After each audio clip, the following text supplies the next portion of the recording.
from Detroit's Cass Corridor, it's the Metro on WDET. I'm Tia Graham. This hour, we're exploring stories that aren't in the mainstream. First, a Motown music legend whose contributions were overlooked gets her due in a new book. And we learn a little more about the kickoff to the Senate Theater's film series, Hot, Sweaty, and Weird. Two queer films that are considered B-movies with cult followings will be shown in the event as a celebration of Pride Month. But first, songwriters are not typically household names. Writers who are known for their ability to wield pen are rare. Writers like Jimmy Jam and Terry Lewis, Diane Warren, and Motown's Holland Dozier Holland. If you aren't a household name, it's less likely anyone will know who you are. Sylvia Moy was the first woman writer and producer at Motown, but she rarely got any credit for her work. She was the architect of many of the label's hits during its heyday through the 1960s. And Moy has since been recognized for her contributions, but the struggles she's faced have not been. In the new book, it's no wonder the life and times of Motown's legendary songwriter Sylvia Moy, author Dr. Margina Christian turns the spotlight on Moy and her story. Christian spoke with the Metro's Carrie Jr. II about Moy's journey as a songwriter at Motown and how she found success while navigating those challenges. At the start, Christian explains how she came across Sylvia Moy's story. I was amazed that I had never heard of her before and that I didn't know her story. And I came from Ebony and Jet magazine under the leadership of John H. Johnson. So if the story wasn't in Jet and Ebony, no one knew about it. So I found it very interesting that supposedly she was Motown's first female songwriter and producer, and that she also supposedly helped to save Stevie Wonder's early career when Motown was considering letting him go. I never heard none of that narrative, and that stood out to me. So the first thing I did was, well, let me go to my history and see. I'm going to look her up because I'm sure if she did this and if this story has some legs to it, I'm going to find it in Ebony Jet archives. Her name did not come up. Nothing came up. That gave me pause. I was concerned. How is she getting credit for all of this, but nobody knows her? And nowhere you can find anything that she produced that her name is on while she was with Motown. In the introduction of your book, you reference a tense or maybe contentious moment on an episode of Geraldo Rivera's talk show. He has the women of Motown on to discuss the record label's impact. Can you briefly kind of explain what happened on the program and why you chose this moment to kick off Moy's story? I used this introduction because that was the first thing that I looked at, because I wanted to hear Sylvia's voice. I wanted to see her mannerisms. I wanted to see how she handled and conducted herself. And that interview, I believe, was her way of telling me this is the entry point to my story. Because somebody else who was pivotal in helping me to tell Sylvia's story was Raynoma Gordy Singleton, who was Berry Gordy's second wife. She also had written a book called Bury Me in Motown. And on that show, Sylvia said, I liked Ray's book.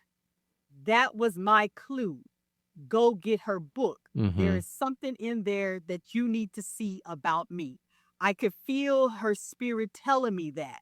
Going back to me mentioning it being difficult to pinpoint how and if she was indeed a producer at Motown, Raynoma's book talked about that moment where Sylvia was denied credit as a producer.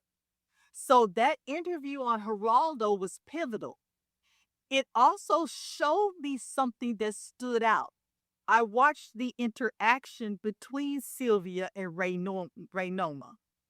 When Sylvia talked about being a producer, and she mentioned there was some sexism. And she would get cut off whenever she would really talk. And she was about to get busy, but somebody cut her off. And then at one point, Geraldo had to say, okay, this question is for Sylvia. And then as she would speak, she'd get cut off. And then at what point he asked, what is the job of a producer? If you watch the video, Sylvia was about to say a producer and she got cut off again. Mm. So Raynoma helped me to shape pivotal parts of Sylvia's story, and Raynoma's book was removed for whatever reason. Mm. As quickly as it came out, it disappeared. And that stood out to me. Why was the book removed? Who wanted to have the book taken away? It's one of the best books written about Motown. I'm going to get to Sylvia's story because there's a significant portion of the book that tells her childhood story. What did you learn particularly about her in her early years that informed the way she navigated her songwriting and producing career?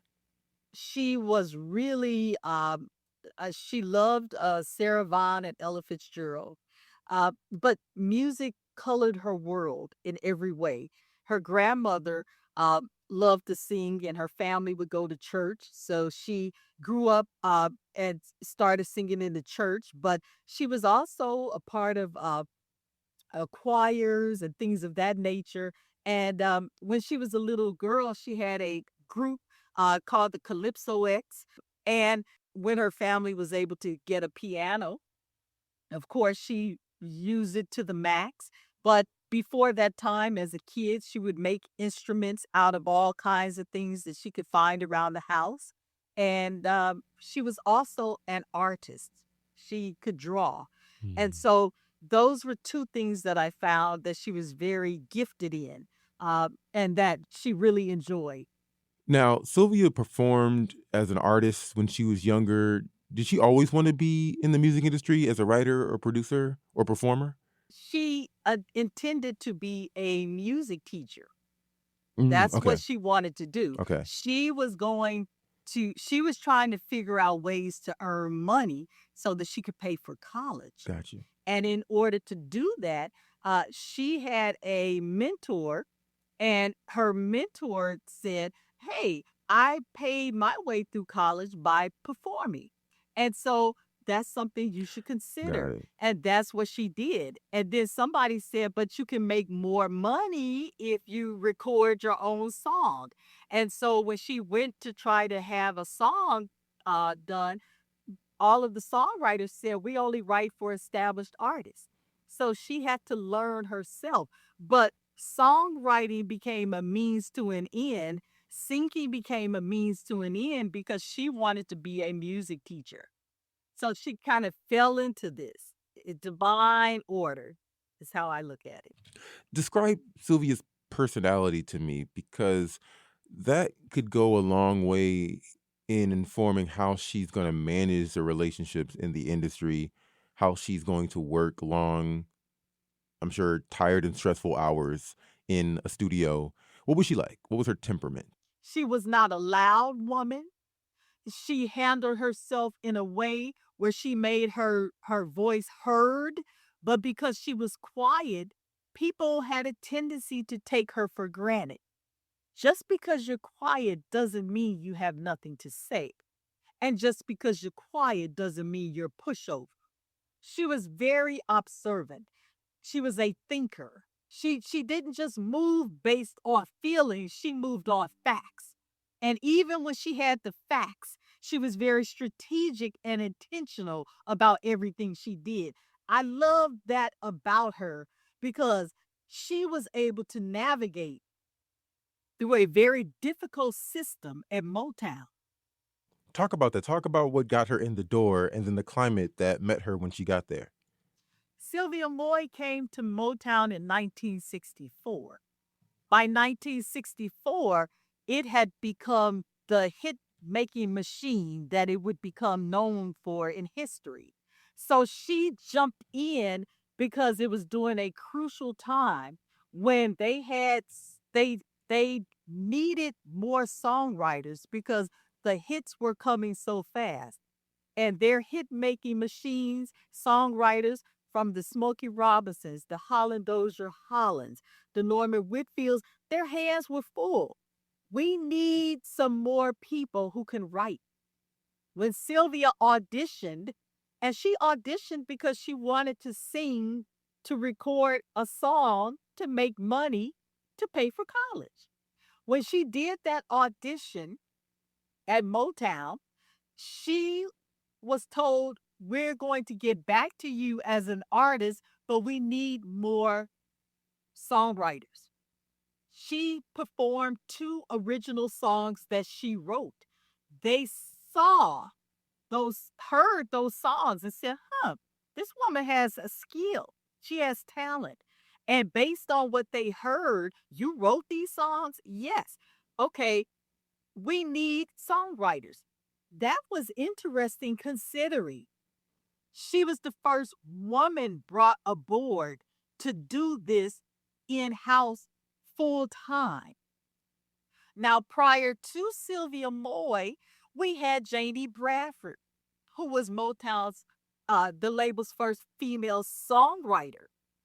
And then prior to her, we had Raynoma Gordy Singleton, who was Motown's first female producer arranger. And Raynoma got credit as a producer.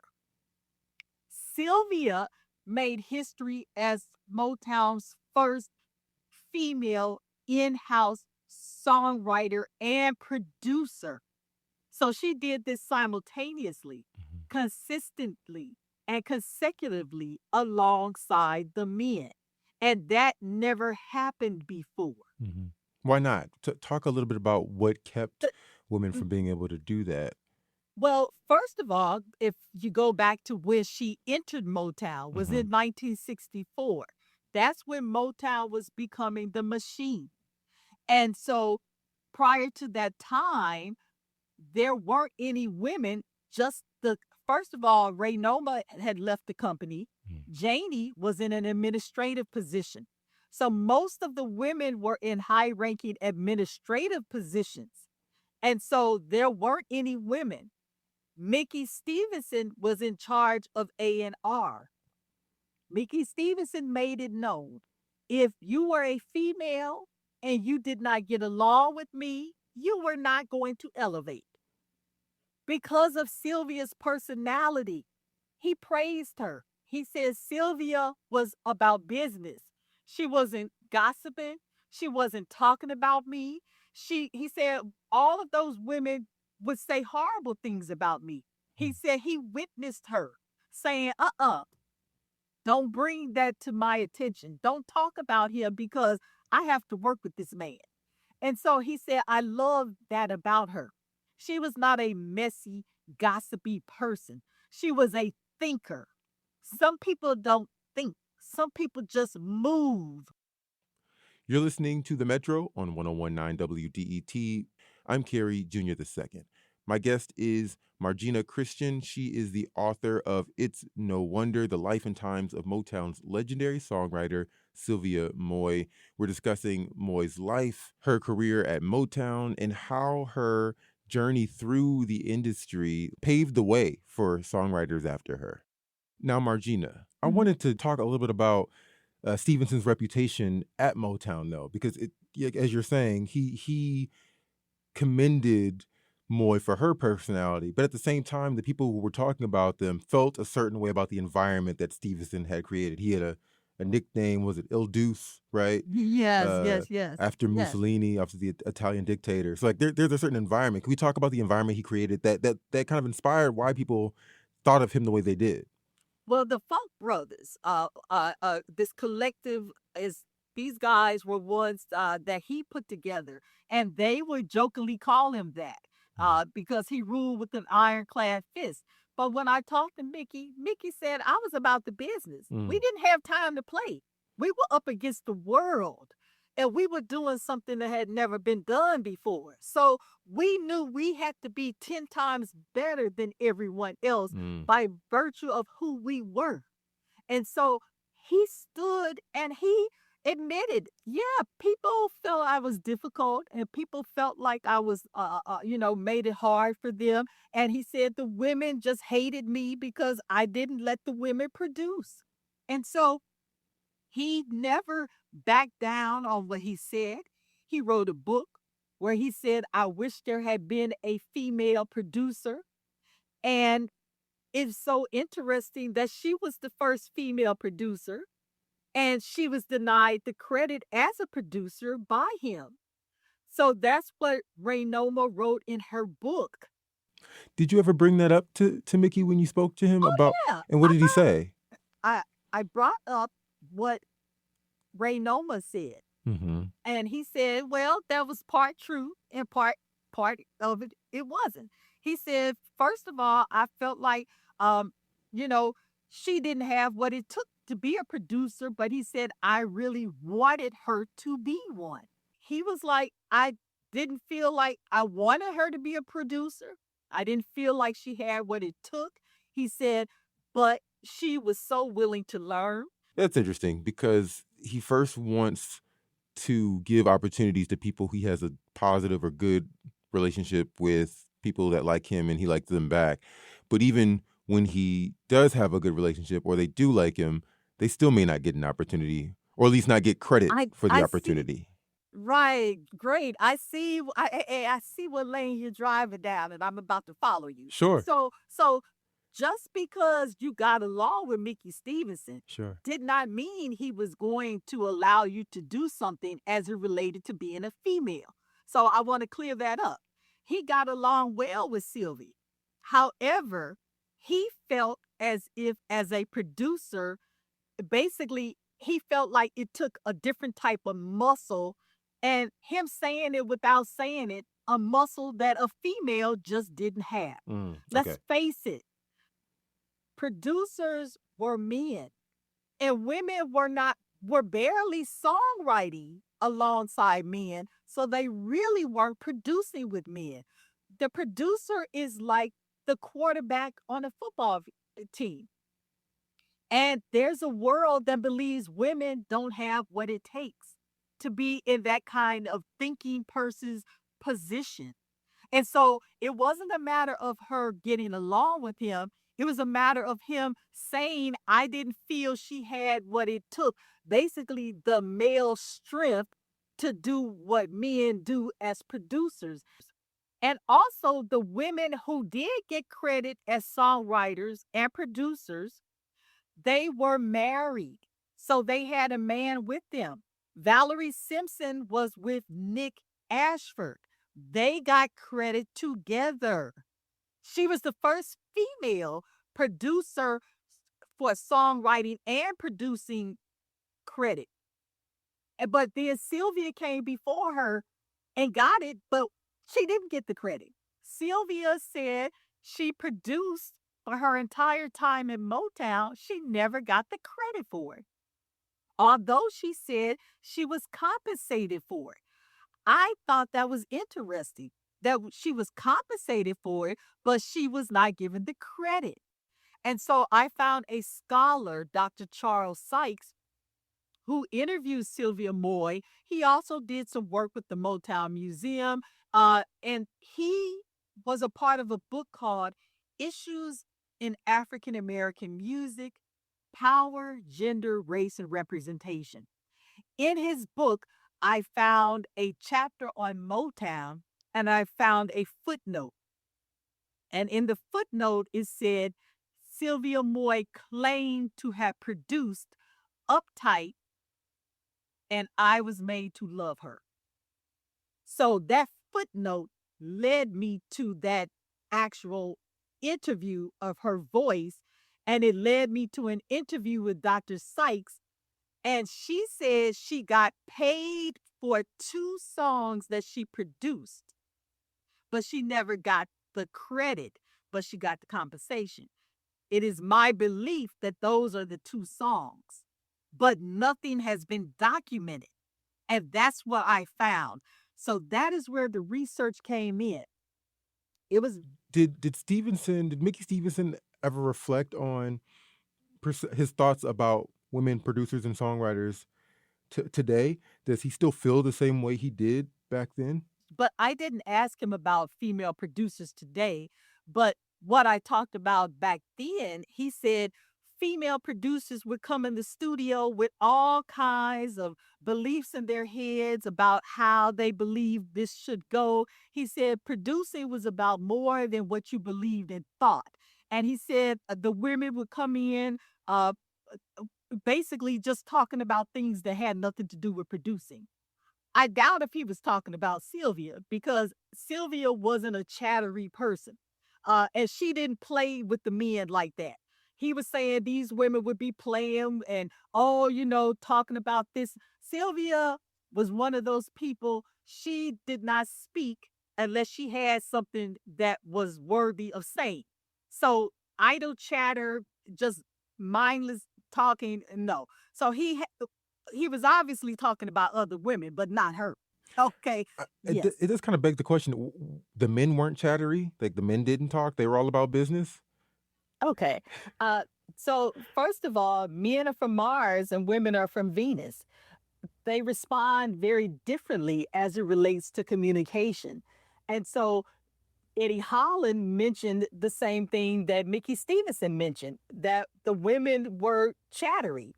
Okay. That's not saying that men didn't talk, but sometimes the women would talk about things. Sylvia was different than the other women. She was quiet, she was to herself. And whenever she spoke, she was talking about something that was relevant to what was happening at that moment. And Eddie Holland mentioned that she was a thinker. He constantly brought that up. And so that's something that stood out to me. Coming up, how Sylvia Moy helped a young Stevie Wonder's career. You all stay right there. We'll be right back. This is The Metro.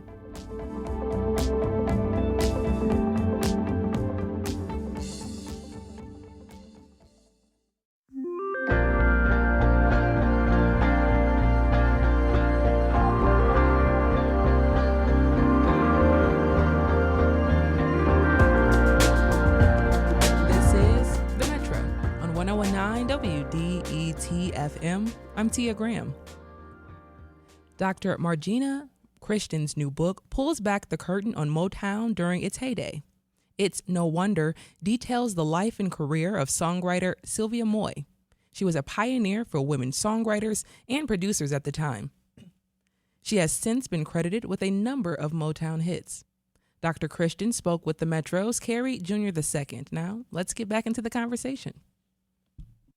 So something that you keep echoing is how Sylvia's work and the evidence that she worked on particular songs was not documented. And so it begs the question, how now do we know this information? So can you just tell me kind of briefly who you spoke to that informed this book that lets us get a better and clearer picture of what Sylvia's work actually looked like?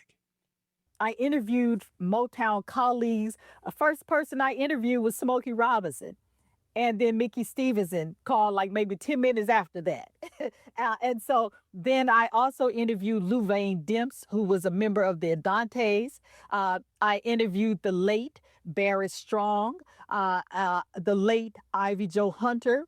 I interviewed arranger Paul Reiser, Martha Reeves. I also interviewed all of Sylvia's family members, and I interviewed someone whose father was one of Sylvia's personal photographers. Research came from Rayno McGordy Singleton's work, the many countless interviews, once again, that Sylvia did, and then the many countless interviews I read from Stevie Wonder, because I chased him down for 2 years. After 2 years, I said, okay, I need to make sure I have enough solid evidence to move forward, and I did. So one of the main reasons you're even doing this book is because you found out that Little Stevie was going to be potentially released from Motown's record label. There are conflicting stories on whether that was actually happening. You were able to find some clarity on it. What did you find? And I did. I found out that there was some truth. But here's the thing. People keep saying it was Berry Gordy that was about to let Stevie Wonder go. Berry Gordy did not know what to do with Stevie Wonder. Mm-hmm. Because when Stevie came to him, he was 11 years old. Stevie played the harmonica. He was more like a novelty act. Berry Gordy made it no secret. I love the kid's musicianship, but I'm not crazy about his voice.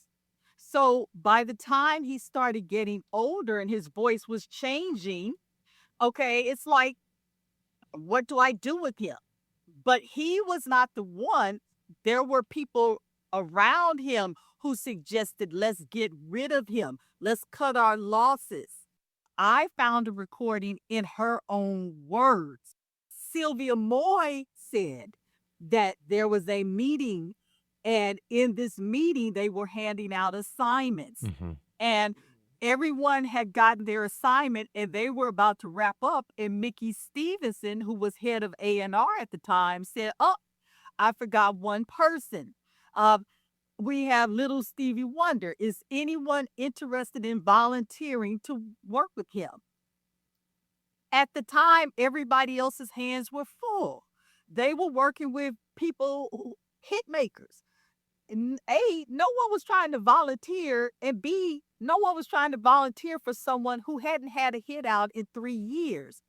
I always thought that the concern around little Stevie was the voice. Like, as he was getting older, his voice was changing. That's not the actual story. You're saying it's No, all. that It's is mostly. correct. Oh, No, that okay. is correct. So, Okay.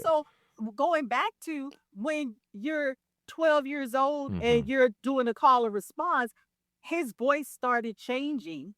So 3 years he was doing songs, but nothing resonated. He didn't get a hit song. And so his voice was changing, because when you go from 12, 11, 12, 13, your voice is changing. So the voice was the reason. It was a problem. Mm-hmm. And for whatever reason, Berry Gordy did all he could. He had albums for him. They even tried to put him in the beach party movie genres to try to have him reach another audience. Nothing was happening. Nothing was resonating. Okay. Mm-hmm. And so that was the problem. Because they couldn't find someone right for him. Yeah. So Mickey Stevenson, she went up to Mickey Stevenson and said, "Can I work with him?" Out of her own words, she wanted to, if I could write a song on him. Mm-hmm. But if she could also produce the song and it become a hit, would you consider keeping Stevie? Mm. And so he was the one. Sylvia Moy, you got your first assignment. Okay. And so that is how but before Sylvia worked with Stevie, Sylvia had already proven herself with hit songs with other people. Okay. Mm-hmm. And so when she made that history, she kept her word. Mm. She had a hit and she got songwriting credit, but she did not get the producing credit. Mm-hmm. Okay. Only Mickey Stevenson and Harry Hank Cosby had their name on Uptight as producers. You're listening to The Metro on 101.9 WDET. I'm Kerry Jr. II. My guest is Margina Christian. She is the author of It's No Wonder, The Life and Times of Motown's legendary songwriter, Sylvia Moy. We're discussing her book and the impact that Moy had on the music industry. Can we pause right here and just have you define the difference between a songwriter and a producer? We've been talking kind of about how important one role has been for Sylvia's story. So I want to make sure listeners actually, when they hear this conversation, understand the roles that Moy did and what she wasn't credited with. So can you explain that for us? People getting credit. But if we look at songwriter, also / lyricist, that's the person who is putting the words together. Okay. So the musician is the music, and then the lyricist are the lyrics, the words that the person says.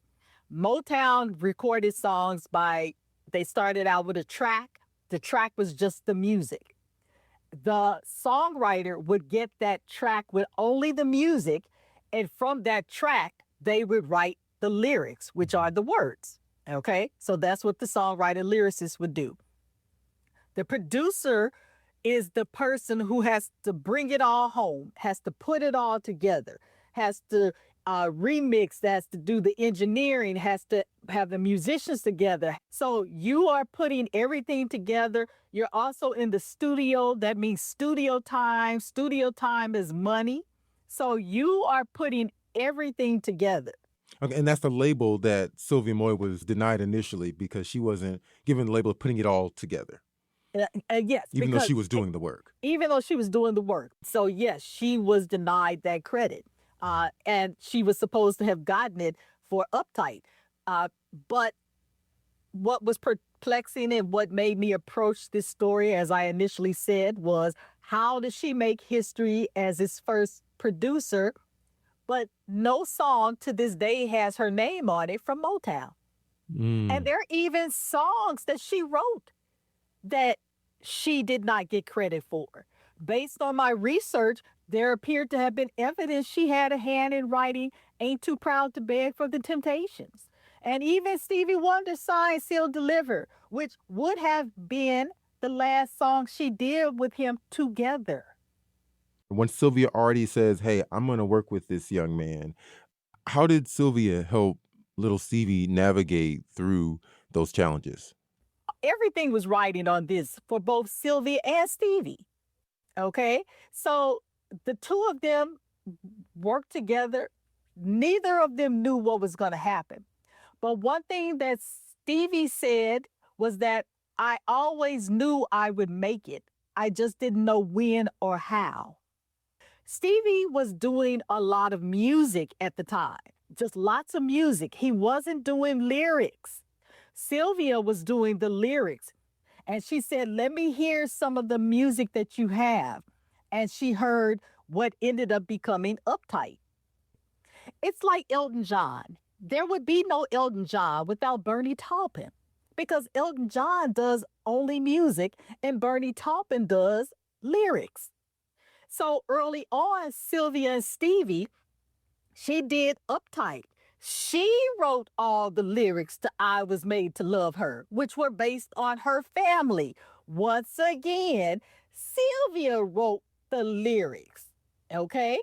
And from there, she was his lyricist. There was even a tribute song to Sylvia that Stevie wanted called Sylvia. And she had to write the lyrics about herself. She said that was one of the hardest songs that she had to write, because how do you write about yourself? Okay, so that speaks to early in his career. And that's something that people want to overlook because they believe Stevie's been writing his whole life. Oh, no, no. He will tell you he learned under Sylvia. Stevie Wonder is one of the best lyricists in the world because he learned from Sylvia Moy. So before we wrap up, I wanna ask about this report by Billboard.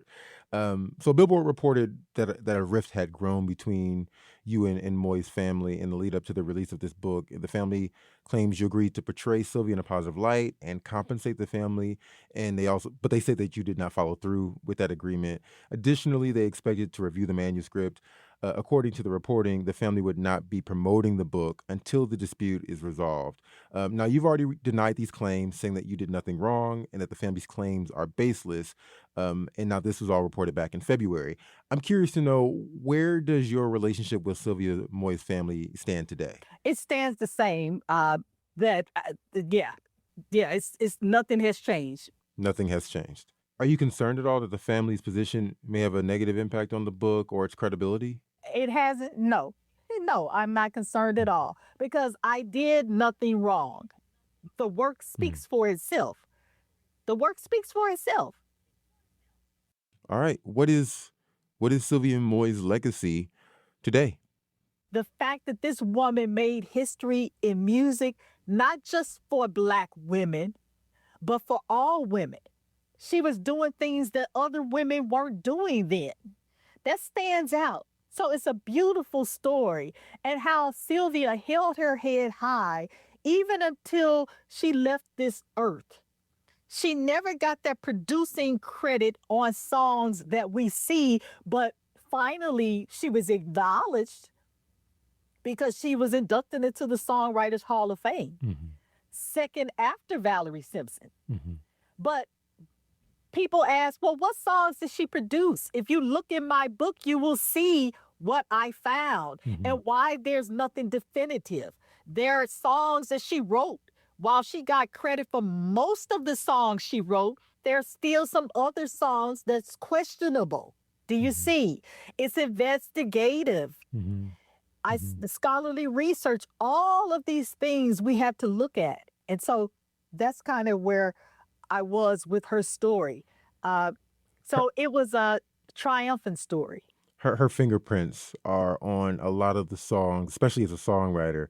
But it also leaves, her story tells us that there was more to it than what we can just directly point to and say is documented. That is correct. That is correct. Yes. Even when history is hidden, it's never erased. So although people might have tried to write her out and wipe her out of her own history, those on the other side can speak.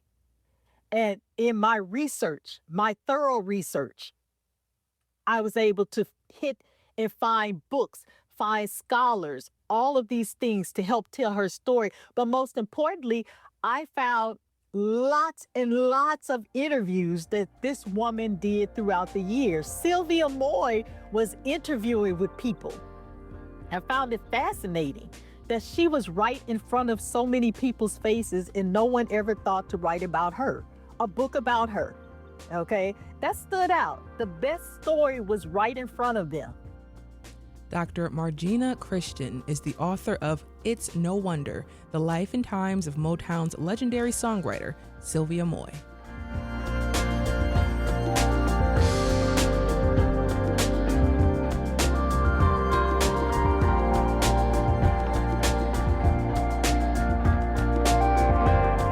Coming up, the Senate Theater is showing 2 films to celebrate Pride. In collaboration with the Motor City Sisters of Perpetual Indulgence, we'll talk about the screening with 2 queer nuns. You all stay right there. This is The Metro.